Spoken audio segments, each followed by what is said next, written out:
évidemment, il faut dire d'abord qu'il y a, de fait, il y a un enseignement extrêmement riche des textes scripturaires, donc Coran et Hadith, donc par du prophète, sur ces sujets, mais qui est le plus souvent en fait ignoré.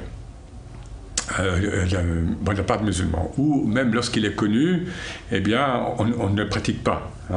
Bon, malheureusement, lorsqu'on voyage dans tel ou tel pays musulman, pas tous, mais eh bien, on voit que les règles minimales en termes de respect de l'environnement donc, ne sont pas suivies. Alors, on peut déjà, donc, si on revient au texte scripturaire, on peut déjà parler.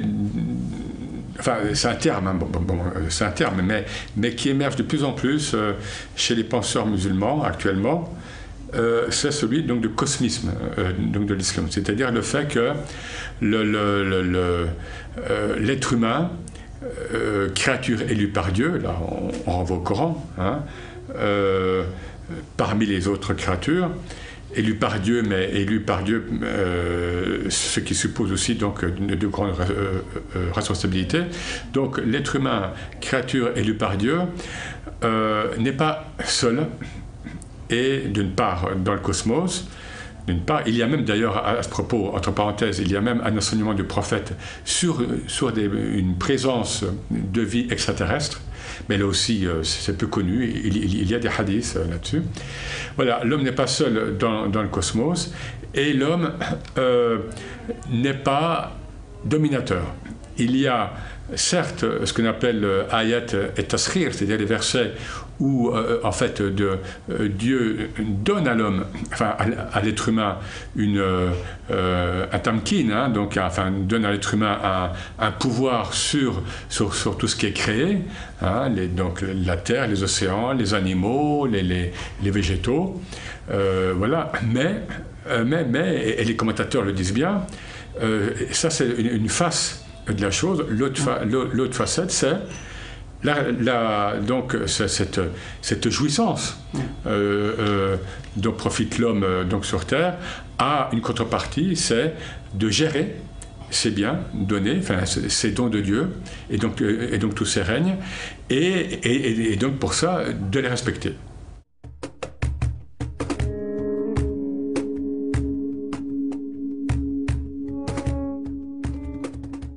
Nous avons des versets donc, coraniques déjà qui nous disent que Dieu condamne donc, ceux qui gaspillent. Donc un verset nous dit que ceux qui gaspillent sont les frères de Satan. Donc c'est clair. Il y a plusieurs versets donc, qui vont en ce sens.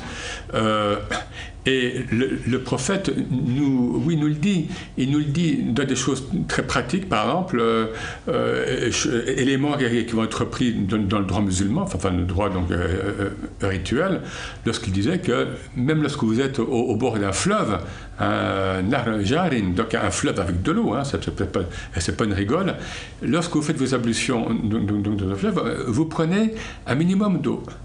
Donc, je dirais principalement, même si j'ai beaucoup d'eau devant moi, j'ai la conscience qu'il faut l'économiser. Et j'ai la conscience que c'est une ressource qui peut être rare ici ou là. Vous voyez ? Et le prophète a des belles paroles, par exemple, lorsqu'il nous dit que à chaque fois que l'on pêche un poisson, que l'on chasse une bête, c'est une part donc, de baraka qui s'en va. Bon, d'une part, ça montre bien que les autres règnes, et entre autres le règne animal, louent Dieu, et que, bien sûr, l'homme consomme les animaux. Ça fait partie du canon hayat, donc de la loi de la vie. Bon, ça c'est donc accordé par Dieu. Simplement, attention, c'est ça que dit le prophète, attention, ne surconsommez pas. Vous avez un droit à consommer le végétal, l'animal, etc. Mais ne surconsommez pas, parce que sinon ça va entraîner un déséquilibre. Or l'islam est la voie du milieu, se veut la voie du milieu. Ou alors on a ce très beau hadith, je trouve, qui a aussi en fait une dimension eschatologique, c'est-à-dire qui fait appel à la fin des temps, et donc l'islam a une dimension en lui-même très eschatologique, puisque c'est la dernière religion révélée. c'est quand le prophète donc nous dit que si vous tenez en main donc un plant, une graine, hein, ou bien on dit un plant de palmier, enfin donc un végétal, hein, et que vous voyez l'heure arriver, enfin l'heure du jugement, enfin donc la fin du monde, eh bien plantez. Hein, planter. Planter la graine parce que finalement nous sommes une humanité, mais il se peut très bien, et ça le Coran l'évoque, enfin évoque la possibilité, il se peut très bien qu'il y ait d'autres formes d'humains qui viennent après nous.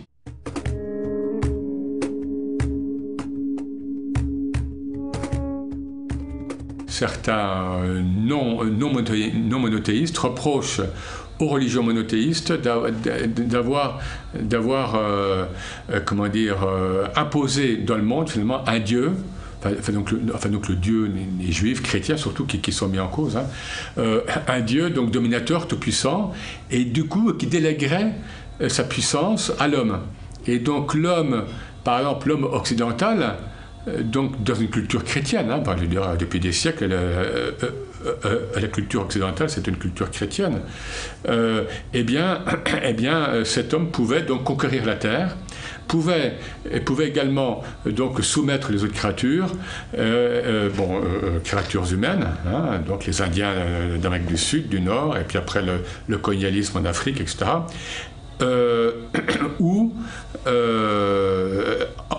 Enfin, encore plus loin, soumettre tous les règnes donc à son libre vouloir. Voilà, alors ça c'est une critique qui est donc adressée surtout, encore une fois, à l'Église catholique, on va dire. Dans le cadre de l'islam, on peut répondre que certes, il y a des versets, encore une fois, qui appliquent ce don divin à l'homme, hein, mais encore une fois, ça va avec une responsabilité.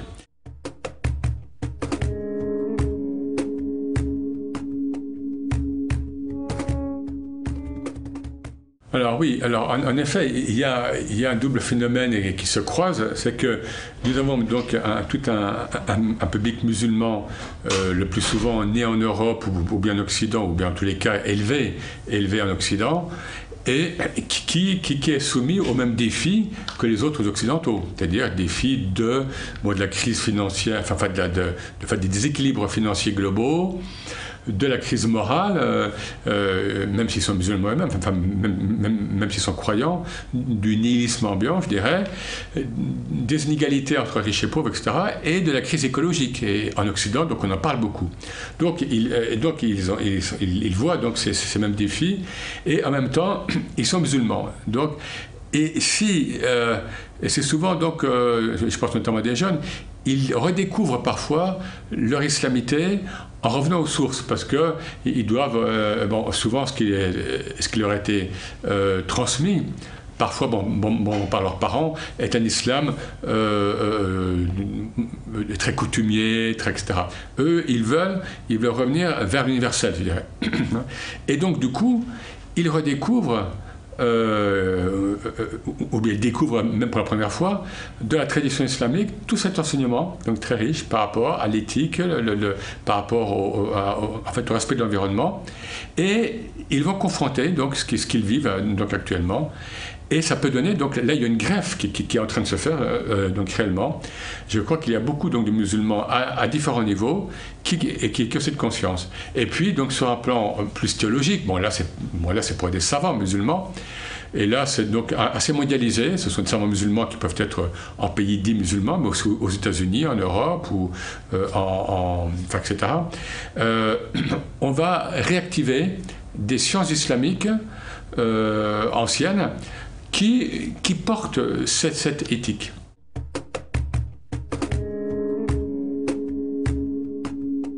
Je porte donc notamment à la science des maqasid sharia, donc la science donc des visées ultimes de la charia. Hein, là, il faudrait encore préciser ce que c'est que la charia, mais c'est encore un autre, c'est beaucoup plus large que ce qu'on en pense et ce qu'on en dit souvent. Et voilà. Et donc, parmi les principes donc des maqasid, il y a 5 principes, mais qui depuis ont été élargis. C'est le respect de la vie.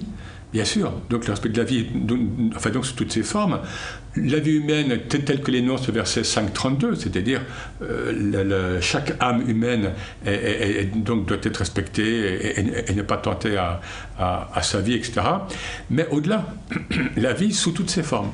Donc on a des moyens dans les sciences islamiques, je dirais, de la tradition et dans les sciences islamiques, pour réactualiser notre vision du monde et pour réagir surtout.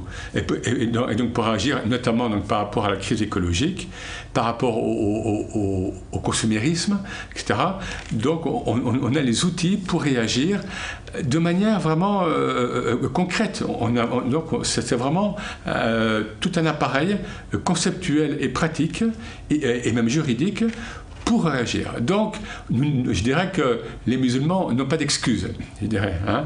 Et bien sûr, ça passe évidemment d'abord par une remise en question de soi. Hein, le verset 13-11, Sourate 13 et verset 11 nous dit que Dieu ne change rien en un peuple avant qu'ils ne se changent eux-mêmes. Eh bien, ça passe aussi par le changement donc, de comportement alimentaire, vestimentaire au quotidien, enfin, et puis le rapport à la nature, etc. etc.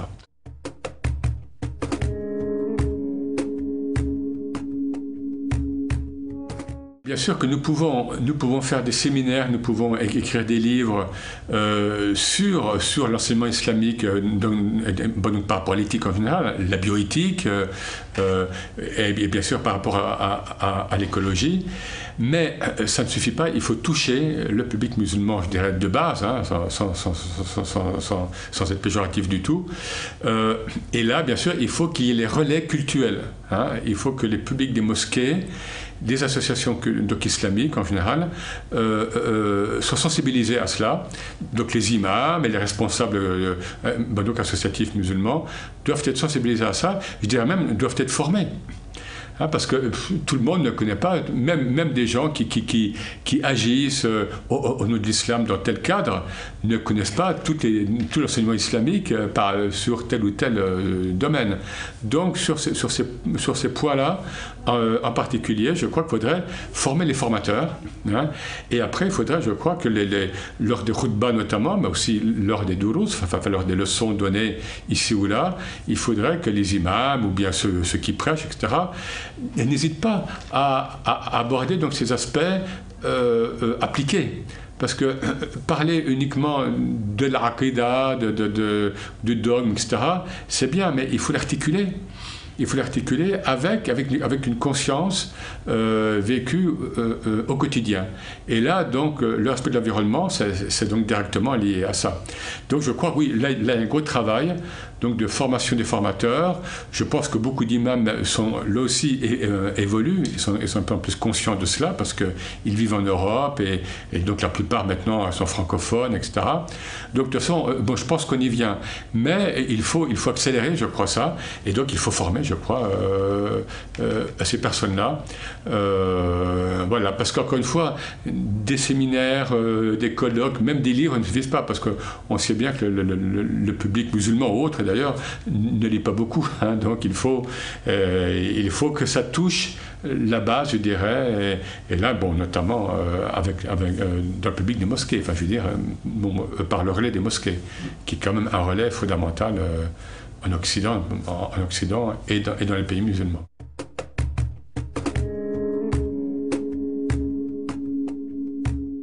Le musulman est shahid, c'est-à-dire nous sommes témoins devant Dieu et face aux autres, aux hommes et aux autres créatures.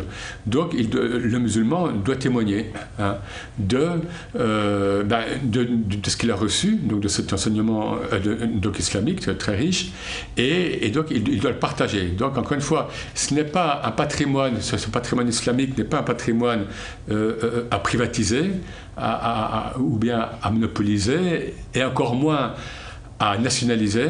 Non, c'est au contraire, c'est l'islam en fait en tant qu'universel.